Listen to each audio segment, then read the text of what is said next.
Hi, everyone, and welcome to today's webinar, DOT 101, What Your Landscaping Company Needs to Know About Driver and Vehicle Compliance. I'm Jessica Schwartz, Managing Editor at Turf Magazine, and this webinar is presented by JJ Keller Video Protects. Before we get started, I'll cover a few housekeeping items. There will be a question and answer segment at the end of the presentation today. Please find the question box in the dashboard on your screen. This is where you can submit questions for your speakers today. If at any time you experience a technical difficulty, please send us a message via that question section and someone on our team will answer you privately. Finally, if you're interested in viewing the archived recording of today's webinar, a link will be sent out tomorrow afternoon with instructions on how to access the video. Now, without further ado, I'm happy to introduce your speakers for today. Our presenters that are with us today are Tom Bray and Josh Levin. They are both members of the JJ Keller content team, contributing to a variety of transportation, safety-related products and services.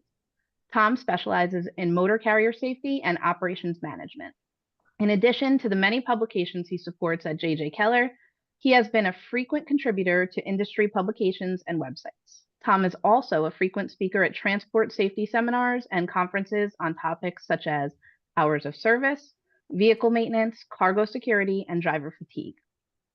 Josh joined JJ Keller in 2021 as an industry business advisor after spending 15 years in the transportation industry. He specializes in hours of service, hazmat, injury prevention, security, and motor carrier safety management.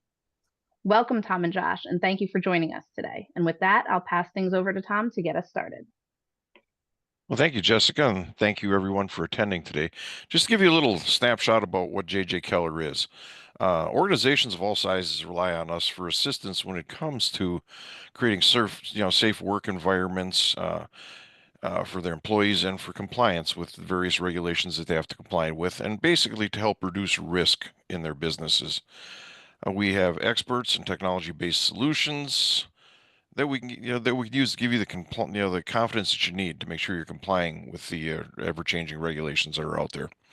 We've got teams that handle everything from DOT to OSHA to EPA, plus 300 other agencies, including state and local agencies that we provide information on.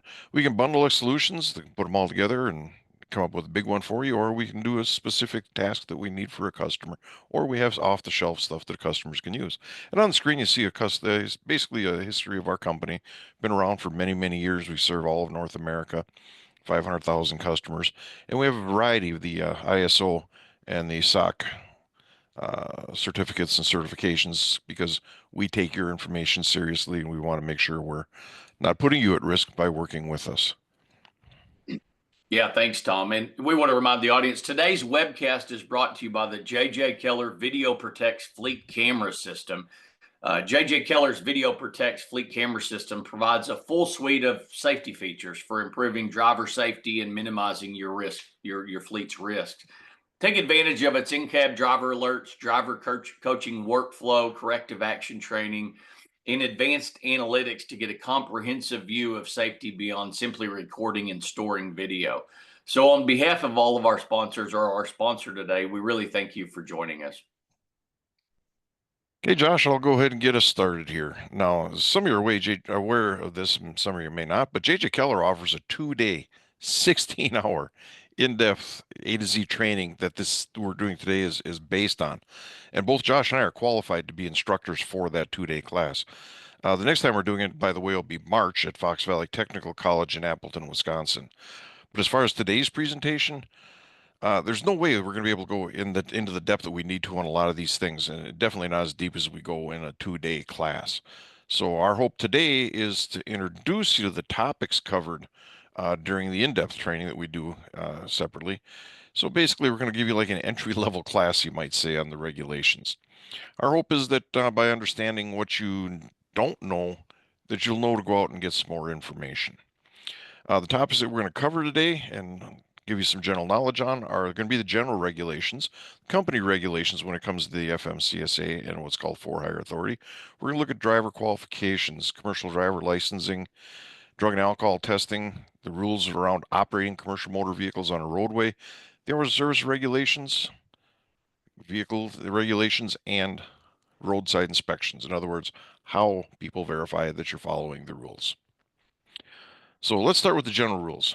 You might be surprised to know that the FMCSA actually has a group of rules or a part of regulations that are called the Federal Motor Carrier Safety Regulations General, and that's Part 390.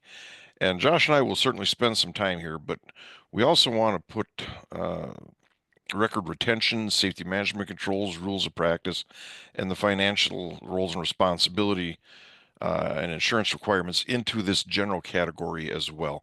So Josh, can you start the conversation regarding what FMCSA's expectations are in this area?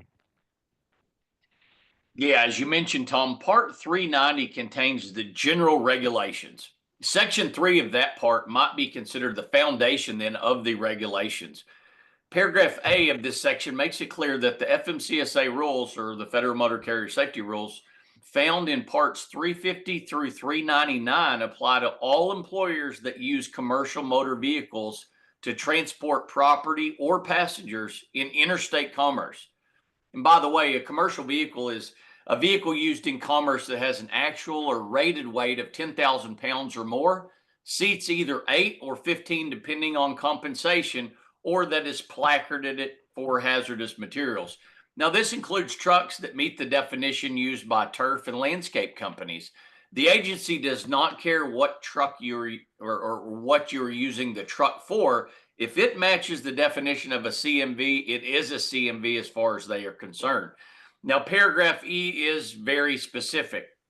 First bullet point, every employer must be knowledgeable of the FMCSRs and compliant to them. Next, every driver and employee must be instructed or trained regarding the FMCSRs and be compliant to them. And finally, all CMVs and accessories required must be maintained in compliance with FMCSRs. Now, here's a closer look at some of the other items that are found in the general regulations in Part 390. Section 390.5 is an important one to be aware of. That's the definitions. So these are the definitions that are used for things like an accident, as Josh mentioned, a commercial motor vehicle. What do they mean by an emergency? What do they mean by an employer? What is a for-hire carrier? What's a private carrier? What does intrastate mean versus what does interstate mean? What's a highway? What do they mean by a handheld cell phone? So those are the types of things that you would look in Section 390.5 and find. 390.15 is the accident register and accident records requirements. What's there is FMCSA expects a carrier to maintain an accident register and an accident file for all DOT recordable accidents. Those are fatalities, injuries, requiring treatment away from the scene, or vehicle towed due to disabling damage type accidents. So you have to maintain an accident register listing all those, and you have to have accident reports and records for those, and you have to hang on to those for 3 years. Then there's Section 393 or 390.19. That's the one that requires you to have a US DOT number. So you have to get that DOT number and initially, and then you have to every 2 years file and update the information that you have on file to keep that US DOT number active. 390.21 is your vehicle markings. All your power units have to have your company name and your DOT number on the sides, on both sides. Basically, the name is the one that you gave them on your MCS 150 when you got your DOT number. So you have to use that official name that you told them you're going to use. One of the general requirements to be aware of is what's called the UCR requirements. Those actually aren't in the regulations, but it's one that you need to be aware of if you're an interstate carrier. This is a separate registration system and a fee that you have to pay to be able to operate in interstate commerce. And I want to back up and recover something Josh said.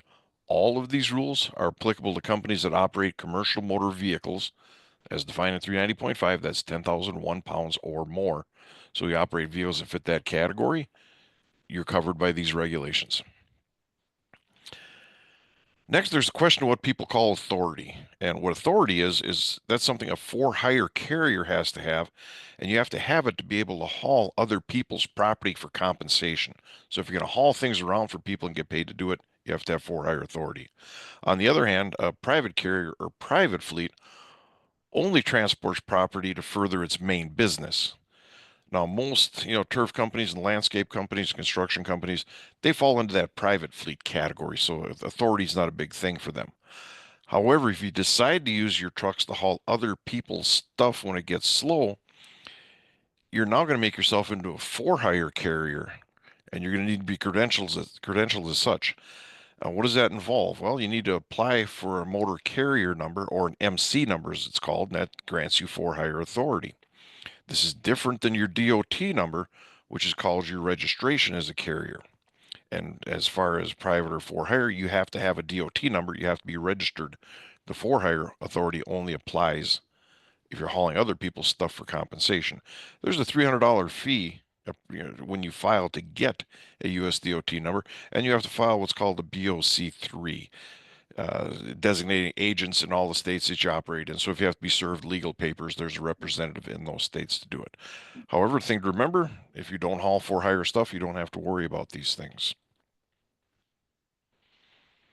All right, let's talk about minimum levels of financial responsibility. This is covered in Part 387. Most carriers meet the requirement through insurance or a bond. Now, most people just want to jump to the how much sections. The part is applicable to for-hire carriers, brokers, freight forwarders, and hazardous materials haulers. Private, not hazardous material carriers amounts are regulated by the states. We would recommend at a minimum 750,000 BIPD.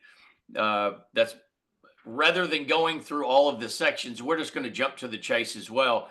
So it's $750,000 for property for hire carriers greater than 10,001 pounds. That's a minimum requirements. Now, if you're a hazmat hauler, the rates go from 1 million all the way up to 5 million. That 5 million is designated, and that's whether a private or a for hire carrier. And that 5 million largely will depend on the type and quantity of hazardous material classes that you're going to be transporting. For instance, poison gas, liquids, things like that. And in zone A, like your 2.3 zone A's, may require all the way up to 5 million, when a lot of the table 2 items may just require $1 million in compensation. All right, as with the other areas of the webcast, we're going to cover aspects of driver qualifications, our next section, but there is a lot here that you need to be familiar with, and we're only going to be covering it at a high level. The one thing I want to mention first, though, is this section, or this part 393, qualifying your drivers, applies to all commercial motor vehicles 10,001 pounds or more.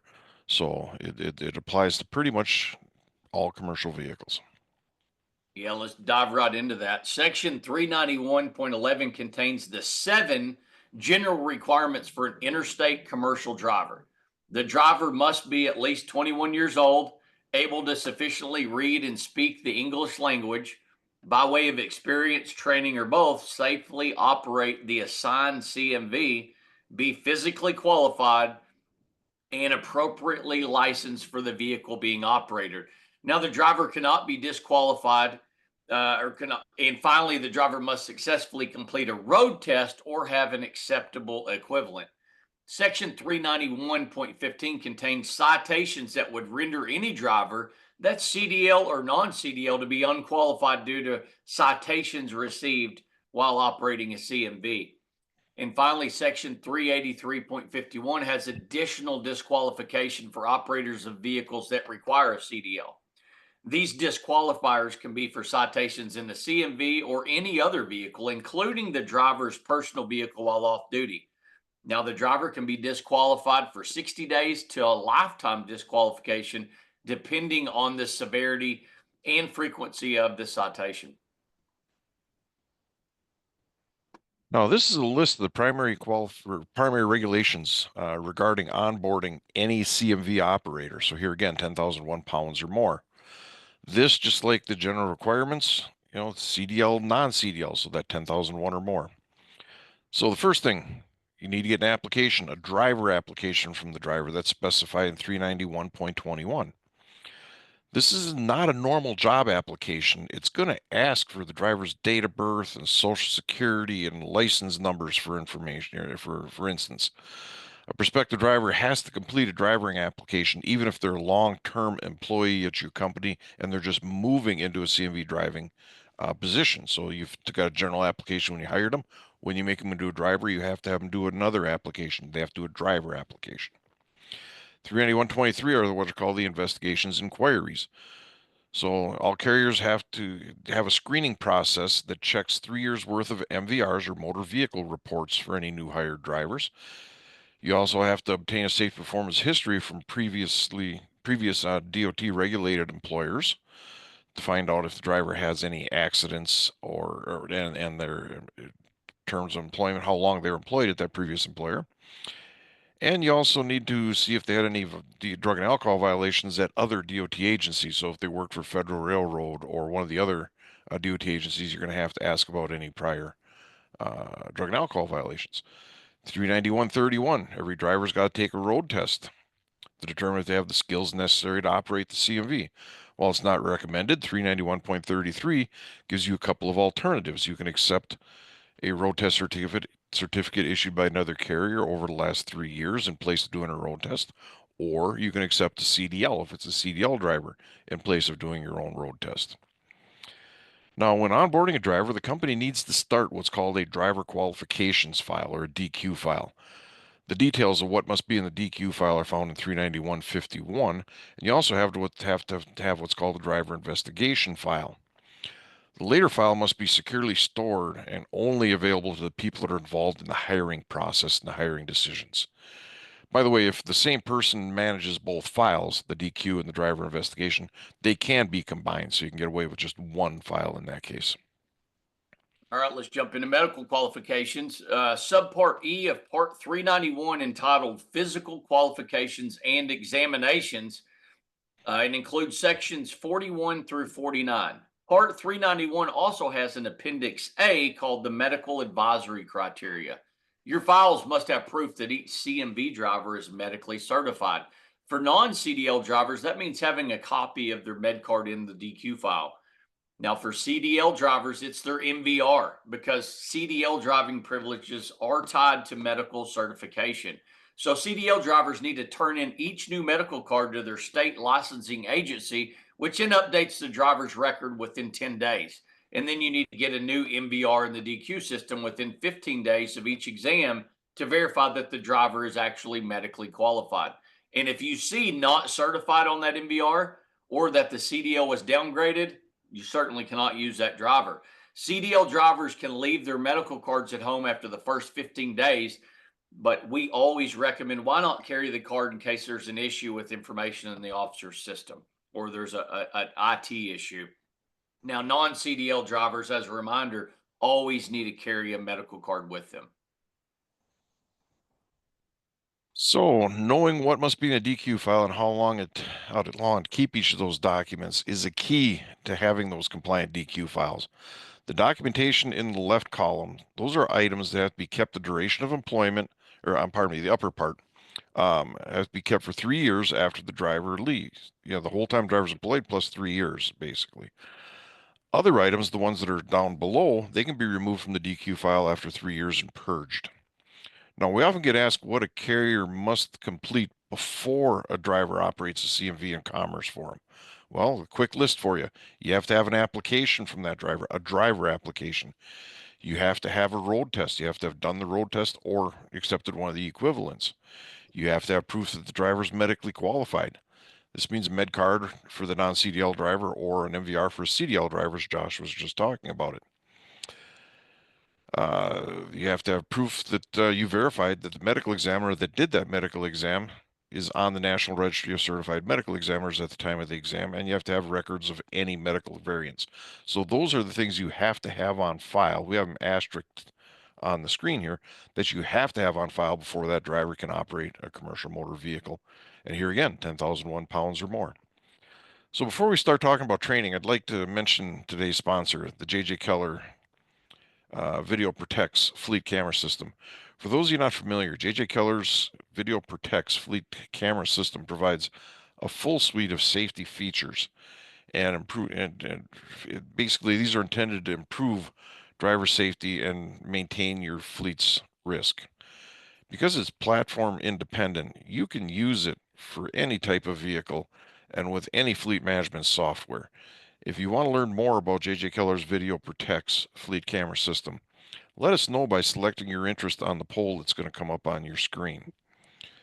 So the poll has popped up on your screen.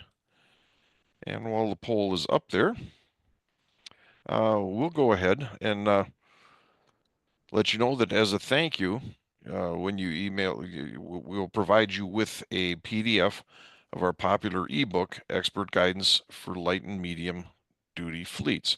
And by the way, you can also access that through the chat. So if you jump in the chat, you'll be able to grab that document as well. And it's a very good document for fleets such as turf and landscape and construction, where you have the light and medium vehicles, not just the heavy duty commercial vehicles. And Josh, with that, I think we'll go ahead and get going. We'll just leave the poll up for a minute and go ahead and carry on. How does that sound? That sounds great, sir. All right. Mentioned we're going to jump into training next. Well, some vehicles require additional training and licensing to operate. And those are called commercial motor vehicles that require a CDL license or a CDL vehicle. And the requirements involved are the CDL licensing standards and the special training requirements found in Part 380. All right, here's some high-level CDL basics. A Class A CDL will be required if vehicle has a combined rated or actual weight of 26,001 pounds or more and has a trailer with an actual or rated weight of 10,000 pounds or more. Now, if the vehicle is a single vehicle with a rated or actual weight of 26,000 pounds or more and a trailer of 10,000 pounds or more, then it's a Class B CDL. If the vehicle doesn't meet the weight requirements for Class A or B, but seats 16 or more is placarded for hazardous materials, then a Class C CDL will be required. Now, word of warning about the Class A's. If the combination is a pickup and large trailer, and Tom, we get this question all the time from our clients. So if the combination is a pickup and a large trailer, and the combination is over 26,000 pounds, and the trailer is over 10,000 pounds, it is a Class A vehicle, even though it looks like a pickup truck with just a really big trailer. This is an issue that gets some companies in trouble, especially your small to medium size companies. Now, a driver may only have one license that is issued by the driver's state of domicile. If the driver moves, they have 30 days in which to update their license. If a CDL holder's privileges are suspended, then the driver is prohibited from operating a CDL required vehicle, even if the driver's regular license is still valid. Now, CDLs are vehicle type specific. The license must be the correct class with the proper endorsement for the vehicle being offered. Unlike non-CDL drivers that must carry a med card, a CDL holder's medical certification is attached to the CDL record, as we discussed a couple slides ago. Now, the CMV definition that requires a CDL to operate eliminates the word interstate, so the rule applies to both interstate and intrastate drivers. Now, endorsements are permissive, and what that means is they allow the operation of specific vehicles of that type. So, and there's testing requirements that need to be met to be able to get the endorsements. The endorsements are found in Section 383.93 with the specific skills and testing requirements that are necessary to obtain the endorsement found in 383.115 through 383.123. So endorsements are permissive. They allow you to operate a vehicle that has those characteristics. All right, in this slide, we'll go in a slightly different direction. CDL restrictions are opposite of what you just heard Tom say. They're opposite of an endorsement. When present on a CDL, they prohibit the operation of the vehicle type listed. This is typically due to the vehicle used for the CDL skills test. The examiner cannot verify that the driver knew how to operate, for instance, a vehicle with air brakes, it's full or partial, or a manual transmission, or maybe a vehicle with a fifth wheel. Now, most of FMCSA training requirements are what are called implied requirements, in that you're expected to do the training, but the agency doesn't really provide any specifics. This is not the case when it comes to CDL training. Any driver obtaining a new CDL or new hazardous materials or passenger or school bus endorsement must receive specialized training. These training requirements are outlined in Part 380's subparts F and G, with required curriculum depending on the vehicle class or endorsements found in Appendix A through E overall. Longer combination vehicles, which probably we don't have too many people that operate these in here. These are vehicles that have 2 or 3 trailers, and the combination has a gross combination weight rating over 80,000 pounds when loaded up and going down the road. So these drivers, in addition to having the doubles and triples endorsement, they also have to undergo specialized longer combination vehicle training, or LCV training. And that's found in subparts A through D in Part 380, and the required knowledge and skills they have to learn covered in Appendix F. So these are the required training items. Now, if a driver operates a vehicle that requires a CDL to operate, the driver must be in the carrier's drug and alcohol testing program called the DOT testing program. These rules do not and cannot be applied to drivers operating vehicles that don't require a CDL. So it's only your CDL drivers are covered in this. Again, we offer multiple hours and days-long educational webcasts and seminars on the topic of drug and alcohol testing. So it's a real deep area. In this section, Josh and I will focus on the applicable regulations. They're found in Part 40 and Part 382, and the tests that are required and the clearinghouse. So Josh, kick us off. Yeah, you're right. You're right, Tom. This is a really big topic in our world, and we'll try to make sense of it a little bit here. 49 CFR Part 40 is common to all DOT agencies, not just FMCSA for highway. It lays out how drug collections and alcohol tests are to be performed, including collection processes, the forms, equipment that's used, and collection personnel. It also covers the medical review officer. You'll also see that indicated as an MRO, sometime as acronym substance abuse professionals, that's known as an SAP, and employer procedures in the DOT return to duty process. Now, the FMCSA requirements are in Part 382 just for drivers operating a CDL vehicle. It lays out who is subject and when, what a violation is, the consequences, record keeping requirements, supervisor training, driver educational materials, all the way up to your company policies. Now, there are the required tests. They're covered in Part 382, Subpart C. You can do additional tests under a separate company program, but those tests cannot trigger any DOT consequences.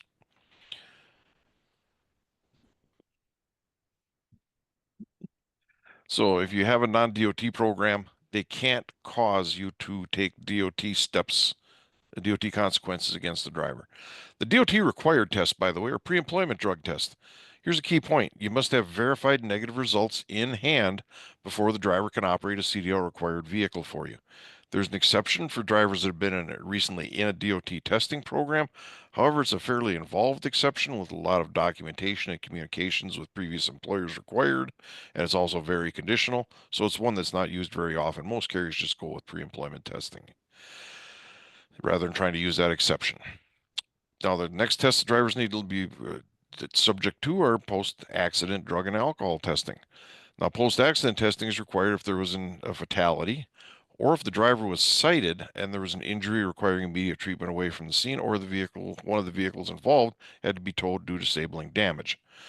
The alcohol test, this post-accident alcohol test, must be done within 8 hours. It's supposed to be done within 2, but if you can't do that, they give you a 6-hour extension, so it's a total of 8. And the drug test must be done within 32 hours. It is your responsibility to get the driver in for those tests. If the test cannot be done in time for some reason, you have to stop trying and then document why you didn't get the driver in. Now, random drug and alcohol tests, this is on an annualized basis. You have to test at least 50% of your drivers for controlled substance or drugs and 10% for alcohol. There are a lot of rules surrounding the running of a random pool. This is one of the ones, by the way, Josh, that we do webinar after webinar after webinar on how to set up and run a random pool. So this is one of the areas you see a lot of carriers getting outside help. They have a CTPA helping them with their random operations. Reasonable suspicion drug testing. This is required if a driver supervisor has reason to believe that the driver's behavior or appearance indicates alcohol abuse or drug use. This regulation, by the way, is covered in 382.307. Now, the alcohol observation must be made before, during, or after performing a safety-sensitive function. So they've got to be actually working for the alcohol reasonable suspicion to take place. Now, observations for reasonable suspicion for drug testing may be made at any time while the driver's at work. anytime they're on the motor carrier's property. The supervisors involved, by the way, have to be trained on using the reasonable suspicion. In other words, what appearance are you looking for? What signs are you looking for? The requirements, by the way, are covered in section 382.603 in the regulations for your supervisors. And last but not least, there's return duty and follow-up testing. These have to do with returning a driver that has failed or refused the drug test. And the requirements for those are found in subpart O of part 40 of the regulations. Whoop. All right, we'll talk about the clearinghouse here. The FMCSA's Drug and Alcohol Clearinghouse captures data provided by MROs, SAPs, employers, and service providers on CDL drivers that tested positive, refused a DOT required test, or that were caught up in another prohibited status. Now, section that you see on your screen, 382.701, this requires carriers to conduct a full pre-employment query and a partial query of the database at least annually. 382.703, this requires drivers to provide consent to the carrier to conduct a query. For a full query, the driver must provide consent electronically directly within the clearinghouse. In addition to MROs and SAPs, carriers are required to enter data into the clearinghouse as well as receive data. Who enters what data into the clearinghouse is outlined in 382.705. This section contains a helpful matrix in addition to detailed written instructions. A carrier or an agent for the carrier is responsible to provide data regarding any positive alcohol test. That's got to go in there. Certain refusal to test scenarios, any actual knowledge, a negative return to duty test, and completion of all those follow-up tests that are required. All right. Now, on to the next section. So we're done with the drug and alcohol and CDL stuff, but I'm going to back up and catch a question here because we have a question, and the person's name is anonymous attendee. So kind of a good name to have at webcasting for webcasts. The question here, so if a truck's weight is 26,001 pounds and the trailer's only 9,000 pounds, that driver can have a Class B to be able to drive that vehicle, correct? And yes, that is correct. A single vehicle over 26,000 pounds, that's going to require a Class B. They can pull a trailer up to 10,000 pounds and still be considered a Class B. If that trailer is 10,001 pounds or more, that's going to throw it into being a Class A vehicle then. That towed unit being over 10,000 pounds is what gets it into that Class A category. So, excellent, Tom. All right. So the driving regulations that are out there, they're part of general safety regulations. You might think of them that way. They're pretty straightforward. So Josh and I are going to cover them quickly because they tie back into just general driving things that your drivers already know. And they do apply to CDL and non-CDL drivers, so we're aware. Yeah, and I appreciate you mentioning that. It kind of feeds right into this. Section 392.2 instructs drivers and carriers to follow the state and local rules and laws, as well as the federal. It also makes clear that unless otherwise indicated, the FMCSRs do not supersede state law unless the federal rule is more strict. Sections 392.4 and 5 prohibit any driver, including non-CDL drivers, from using or possessing controlled substances or alcohol. Now, alcohol can be a manifested dispatch. If you've got several pallets full of liquor, spirits, beer, as part of a paid compensation, that's not what they're talking. They're talking about alcohol in the cab of that tractor that the driver may use later. Section 392.16 requires seatbelt use by drivers and non-bus CMV passengers. And then sections 392.22 and 25 covers using flashers and warning devices like triangles when stopped on the roadway or shoulder. Other parts of 392 include the fueling precautions. They're detailed in there in 390, 2.50 and 51. And they're common sense items like no smoking or having open flames around a fueling vehicle. Fuel hose nozzles got to be touching and engaged with the fuel tank so it's grounded and so on. Bonded rather, not grounded, bonded and so on. Section 51, by the way, deals with what's called materials of trade. In other words, fuel that you're carrying on your vehicle to run auxiliary equipment. So that's something that makes a difference to our audience today. Section 392.60 It requires property carrying drivers to receive written authorization from their carrier or their company in order to transport passengers. So non-employees can't ride in the vehicle unless the company gives you written permission. So that, that includes hitchhikers, significant others, family members, friends. If you want to bring any of those types of people with you, you have to have written permission from your company to do it. Now, regardless of whether allowed or not prohibited by state law, radar detectors are prohibited in any kind of commercial motor vehicle under 392.71. And texting and driving or talking on a handheld cell phone is dangerous, so therefore there's rules against it. 382.80 and 392.82. No texting while driving, no using a handheld cell phone while driving a commercial motor vehicle. And here again, that's regardless of what your state law might say on the issue. Now, we're going to quickly review the logging and limits requirements because this is another area that we have all day, 2-day classes on. So, we're only going to touch briefly on these. And this is a big area. But basically, the hours of service limits. A driver cannot drive a commercial motor vehicle, and keep that in mind. This all has to do with when they can drive a commercial motor vehicle. They can drive other vehicles. They can do work. This just means they can't drive a CMV once they hit these limits. If they've had 8 consecutive hours of driving, they have to stop, take a 30-minute break from driving to be able to continue to drive. The driver can't drive once it's been 14 consecutive hours since the driver reported for duty. So if the driver started at 5 a.m., 7 p.m., they can't drive commercial motor vehicles anymore for the day. During that 14 hours, they can only drive 11 of those hours. Usually not a problem for our people today, but it is there. No more than 11 of those 14 hours can be driving. To reset either the 11 or the 14, the driver needs to take 10 hours off. The other limit that's out there is the driver can't drive once they have 60 hours of on-duty time in 7 days or 70 hours in 8 days. The difference between 7 days or 8 days has to do with whether or not you operate vehicles 7 days a week. If you have commercial vehicles on the road 7 days a week, you can put some or all of your drivers on the 70-hour, 8-day limit. But if you only have vehicles on the road 6 days of the week, your entire fleet is limited to 60 hours in 7 days. And by the way, the driver can reset or restart those 60 or 70-hour limits by taking 34 consecutive hours off. They take 34 hours off. Their hours worked in the last 7 or 8 days goes back to 0 and they start over. To prove that the driver's complying with the limits, there's logs involved. And there's 3 different ways that the logs are done to keep track of compliance with the limits. First are time records.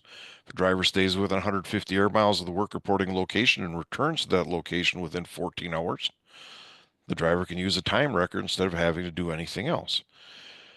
If a driver can't use that exception, the driver may be able to use a paper log, but they have to have an exception from the ELD requirements. Or if they can't do that, then they have to, if there's no paper logging exemption available to them or no ELD exemption available to them, then they have to use ELDs on the days they have to log. So the easy way to think of it, if they go outside at 150 and they don't make it back within 14 hours, they're going to have to do a log. The only debate is whether it's paper or an ELD, and that will depend on the ELD exemptions. And by the way, if you have questions in this area, follow up with us later, because there's a lot here to talk about. And there's a lot of specifics to it, and there's a decision matrix you need to be familiar with. So get in touch with us, either us or through the association later, and we'll help you out with this. Now, the rules for the vehicles themselves are found in parts 392, 393, and 396. And this is another one of those areas. We can't cover all of this to any depth in the minutes that we have remaining here. But we're going to cover at least the high points for you. Yeah, and here's some of the high points of vehicle maintenance and inspection regulations. Preventative maintenance, or as you probably heard in the industry, PMs, getting a PM done on the tractor, is required on CMVs. In addition, there are record keeping requirements in this section. So you need to have those records. So you need to have records of all maintenance and repair activity involving any of your CMVs. I used to do depositions and trial work for all of our accidents, and we had 2,000 a year. This comes up almost every time in a significant accident, injury accident. They're going to go through all of that tractor's maintenance details. Periodic or annual inspections is a full check of every component or system. You're going to compare that to Appendix A to Part 396 in the Green Book. Pre-trip inspections are the very least, or at the very least, implied by several actions, including sections that you'll see on your screen: 392.7, 396.7, and 396.13. Now, in-route inspections are often overlooked, but several are required, and others are at least a best practice. Cargo securement must be checked within the first 50 miles of loading, and then every 150 miles, 3 hours, or at the next duty change, whichever comes first. Tires are required to be checked by hazmat drivers at the beginning and end of the trip and each time that vehicle is parked, but should be checked by all drivers at the same intervals. Post trips, at the end of the workday, the driver must report the condition of the vehicle to you on a DVIR if there are any defects. Now, word of caution, don't rely on pencil whipping DVRs. Insist on full and accurate reporting. It's the only way you can improve and get better. Yeah, I'm going to mention, just to make sure we cover something here, Josh. This applies to all commercial motor vehicles, 10,001 or more. So it's not just the big CDL vehicles. That's where some people get confused. Yeah, I that's don't, awesome. I don't have to have a systematic maintenance program. I don't have to have annual inspections because it's not a CDL vehicle. Nope, it's 10,001 or more. You are required to do these things.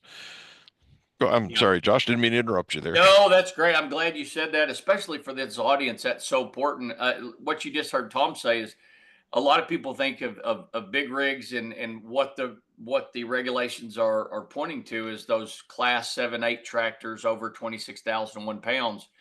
Remember, the definition of a CMV in interstate commerce and when that threshold applies is 10,001 pounds. So if you've got an F-250 hooked up to a pickup to a trailer and you exceed those, you are in that wheelhouse. So moving on, for Appendix A in Part 396, this is entitled Minimum Periodic Inspection Standards. As the name implies, the appendix is used to complete the periodic or annual inspection requirements by 396.17.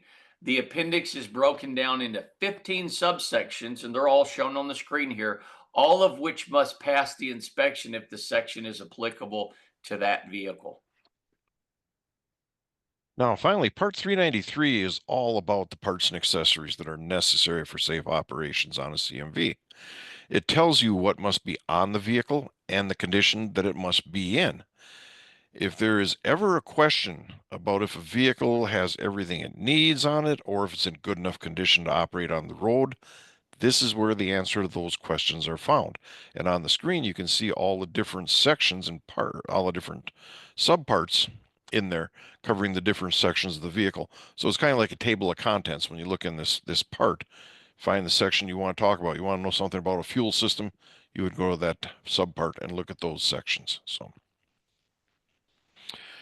now, roadside inspections have a specific section of the regulations. It's section 396.9.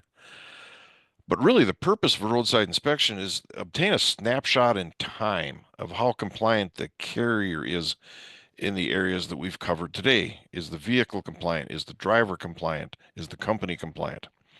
So how a carrier does during roadside inspections is what FMCSA uses to determine who they need to come and audit. So doing well during roadside inspections is critical. It keeps you out of trouble in a lot of ways, and it helps prevent audits if you get good roadside inspections.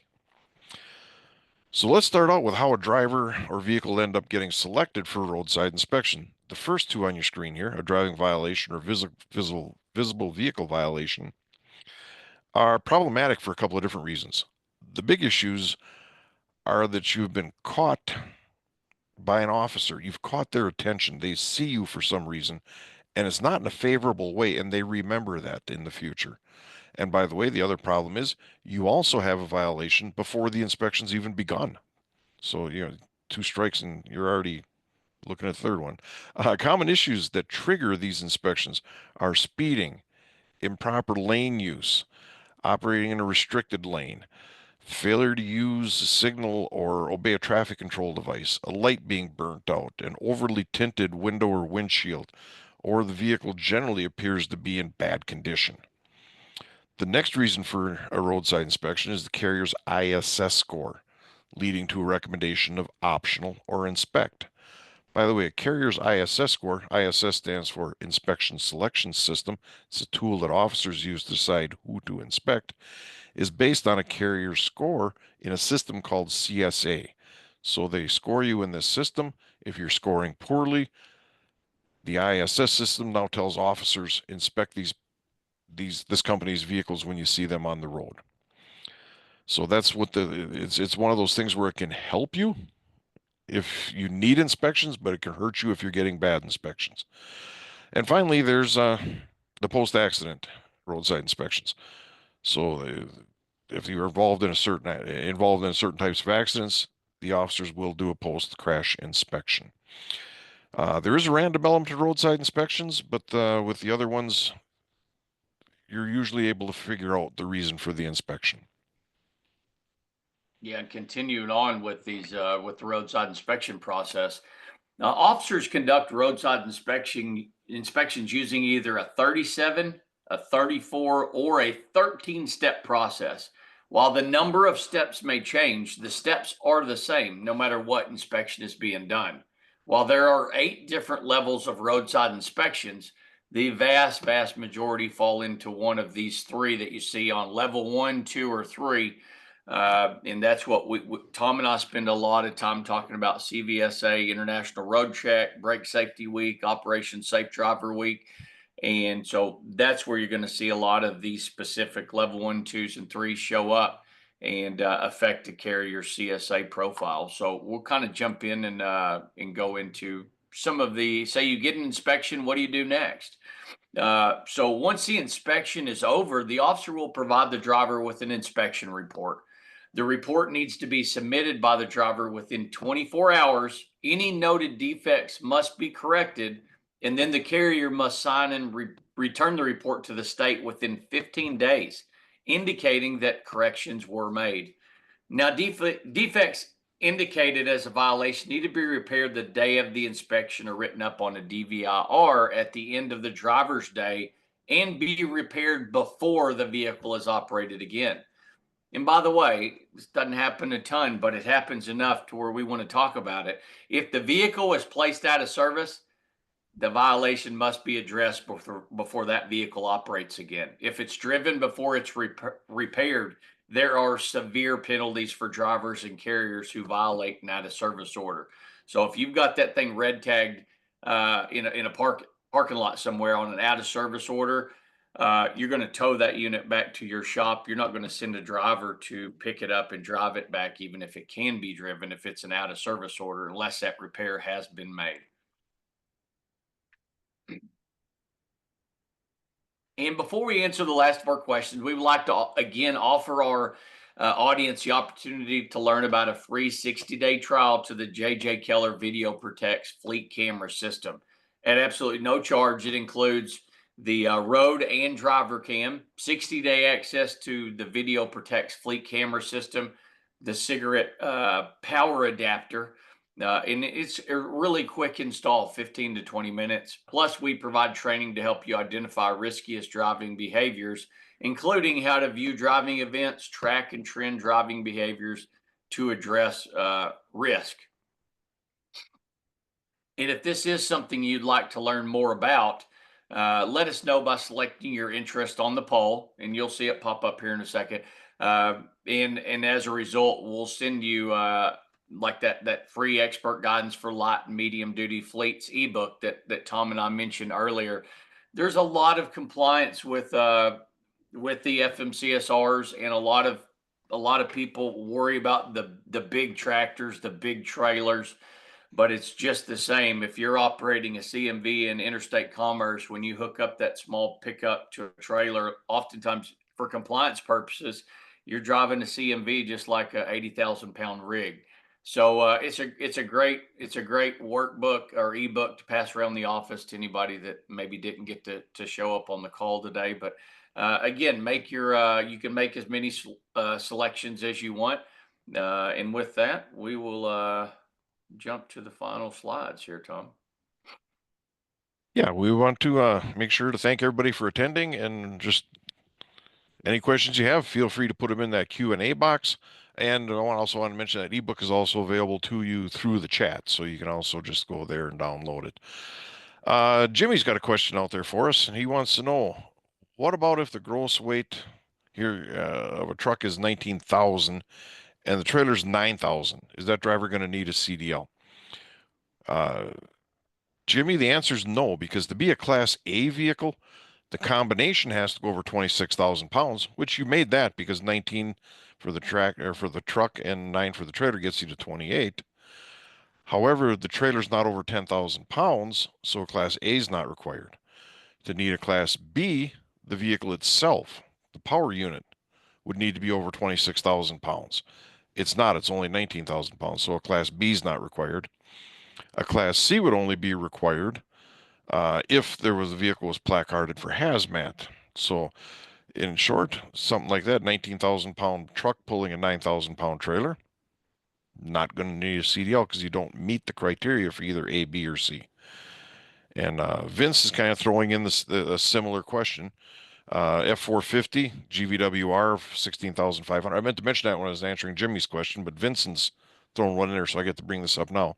When we're talking about these weights for 10,001, or in this case, the 26,000 having to do with the CDL, we're talking it's either rated weight or actual weight. So the GVWR or the actual gross weight, either one of those or a combination of those, so. Anyways, Vincent's asking that it's F450, GVWR of 16.5, trailer with a GVWR of 17.6. What's going to be required? Well, the power unit's not over 26,000, so you don't need a Class B. The combination is over 26,000 pounds, and the trailer's over 10 in this one. It's trailer 17.6. So Class A is going to be required because the combination is over 26, 16.5 and 17.6, clearly over 26, and the trailer's more than 10, so that's going to require a Class A to operate. Jimmy's also saying here, they heard DOT officers can rule either way, and it's up to the judgment of the officer. Is that true? No, it's not. And that's one of those, there's a lot of myths out there about roadside inspections. This is one of them, that the officer gets to decide certain rules on the side of the road. That they don't. The officers are trained. The officers do roadside inspections are trained on these. They know to look at the door tags to know what the GVWR of a vehicle is. They know to scale it if they're at a scaling facility to make sure they know what the gross weight is. And if either one of those are over 10,000 pounds, now it's a commercial vehicle. If the combination is over 26, then the question is, what's the trailer weight? If the trailer's over 10, then it's a Class A. If it's under 10, then it's either a Class B or it's not a CDL vehicle, depending on the situations. And officers have a really nice flow chart that they use when they're trained by CVSA. They give them a really nice flow chart to help figure that out. And by the way, if you ever do get a violation for something that you don't think was right, that vehicle was the one we talked about originally, where it was a 14,000 pound truck with a 9,000 pound trailer, and they tried telling you it was a CDL vehicle, and clearly it's not. The combination is not 26, the trailer's not over 10, whatever it is. There's a system called data queues that you can go in and you can challenge violations that you're issued on roadside inspection reports. And basically, you just need to bundle up. Here's what the truck weighed that day. Here's the GVR tag for the truck. Here's the GVR tag for the trailer. Pictures of those. Clearly, this isn't a CDL vehicle. It didn't make 26,000 pounds combination, or whatever the case is that you have. And you put that in there, and then they remove the violation from your roadside inspection if it wasn't correct. The other one, by the way, Josh and I are both very involved in CVSA and work with them a lot. And so we hear all these things, like officers make up violations on the side of the road. No, they don't. They have very specific regulations that they're verifying compliance with. The officer keeps looking till they find something. That's not true. They have their 13, 34, or 37 step process that they use. Each one of those steps has regulations involved that they're looking for compliance with. Another one is the officer didn't like me, so he wrote me a violation. They can't make violations up. I mean, either it was compliant or not compliant. So just a lot of interesting things we've heard about roadside inspections over the years. Yeah, and I'll follow up with that, Tom. That is wonderful advice you just gave the audience. And for Tom and I both have a lot of experience with RSIs, with roadside inspections. here's the deal. Law enforcement makes a lot of mistakes. There's a lot of new law enforcement, especially at way stations. I am former law enforcement. A lot of them start out when they're in their 20s, and imagine if I had to be audited on being sharp or 100% accurate all the time, almost everybody would fail. That's exactly what Tom was explaining, the data queues process. In my former life, I had 2,500 inspections in my CSA data. That's a rolling 24-month cycle, and about 1,300 of them were clean, and 1,200 of them were with violations. And every single month out of that volume, I was data queuing at least 5 roadside inspections. That is what that's how the system gauges the safety of your company through CSA. That's the mechanism that FMCSA DOT uses. So if you have bad information on there, or you're absolutely certain, like, hey, this violation is not accurate, people make mistakes, and that's what the data queue system is there for, to challenge and remove those bad inspections. Now, if you get a bad crash on your CSA score, you certainly want to attack that with the same, even more. You want to get things that don't belong to you or erroneously assigned to your DOT number removed, so your CSA numbers will be well below threshold, as they should. But great information, Tom. Yeah, I got a few more questions have come popping in here. Jimmy's asking about the DOT medical cards. When are they required? If the vehicle, single or combination, is over 10,000 pounds used in commerce, a medical card is going to be required. That's the requirement. So the example you had, you have a truck that's 10,000 pounds, a trailer that's 19. Well, the combination is over 10,000 pounds. Now the driver's going to have a medical card to operate that in interstate commerce. Wendell's asking, so an F-250, 350 with a 14,000 dump trailer might need a CDL. Yes, it might. If the combination goes over 26,000 pounds and the trailer's more than 10, which in this case you said is a 14,000 pound dump trailer, so it's over 10. Combination over 26, trailer over 10, it's going to need a Class A CDL. So the question is going to be, does it go over that 26,000 pounds? Because the trailer is clearly over 10. If it does, then a Class A is going to be required. Medical exam used to be based on when you got your driver's license. The medical exam and for CDL renewal is a different thing. When you go in for your CDL renewal, they're going to ask you for a current medical card so they can attach that to your license, because your CDL and your medical card are merged for CDL drivers. Whenever you get a new medical card, you need to submit that to your state. They add the new information to your MVR. So that's the process for CDL drivers. So Yeah, that's perfect. that's a quick. This is a good. Vincent asked, hey, is a DOT number required? Well, DOT numbers are going to be required generally for interstate commerce in any vehicle at over 10,001 pounds or more. That's typically when that threshold compliance begin. Intrastate's different. You have some states that have compliance that begin at 10,001 pounds. Other states go all the way up to 26,001 pounds. So intrastate, it depends on the state, but federally, interstate is 10,001 pounds. You need a DOT number if used in interstate commerce. Yeah, and Kevin's asking a question we get a lot, Josh, when it comes to this. Okay, does it make any difference if the truck and trailer are registered together? In other words, you have a token plate on the trailer or just a simple trailer plate. Does that make any difference? Does that change anything? No, registered weights make no difference to this. What they go by are rated weights and actual weights. So if the truck has a rated weight of 12,000 pounds, the trailer has a rated weight of 16,000 pounds, that's 28,000 pounds combined.